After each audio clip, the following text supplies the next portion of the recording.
Alright, tulaba tuline King Michael, muyimbi gwe tumanyi owa dansolo wano. Bingi bize byogerwa oluvannyuma lw'okuba nti yali yatutegekera ekivvulu ng'ennaku z'omwezi 15 naye kati twawulirako muyimbi omulala eyali agezezzaako yateekawo nti naye agenda kuteekawo ekivvulu. So abantu bali eyo bali confused, bagamba oba ogenda kukyusa dates kuba waliwo ko TV stations eziyisa amawulire bwegatyo nti ogenda kukyusa dates z'ekivvulu. Kituufu ekyo? Abandaba bampita King Michael wakabi nangidde show omwaka mulamba kuba nakola listeners party Cubana nembalangiza nti tugenda kukola Ruguma 15. So oli okujja ng'ebula emyezi 2 n'ateekawo kiraga nti akuyikiriza naye sagala ntalo sagala just ntabawagizi bange n'abantu abali abandaba okumanya ekituufu nti omuntu baba yasooka okulanga ate gwe n'ovayo n'omuteekako ekivvulu ate nga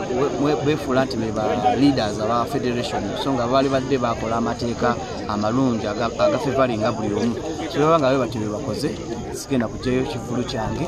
gye kiri bantiisatiisa abankubira amasimu balina budgeti balina ssente balina buli kino kiranga balina abayimbi baleese mu Nigeria ne banayongerako mu America ne banaleeta omuki abaguzi bange baka 15 tuli sigenda kyusa olambegayo mujje muswaza abantu abo olinowa like obubaka bwewandyagadde okuwa abakutaddeko ekivvulu ekyo? Obubaka bwe nalyagadde okuwa abantaddeko ekivvulu bawa abantu respect ne time abantu gye bamala sente zentaddemu nnyingi nnyo omwaka mulamba nga nzijakola strategy ya genda kuba kitya kigenda kuba kitya kigenda kuba kitya kati bo ne baveerera okuba balina sente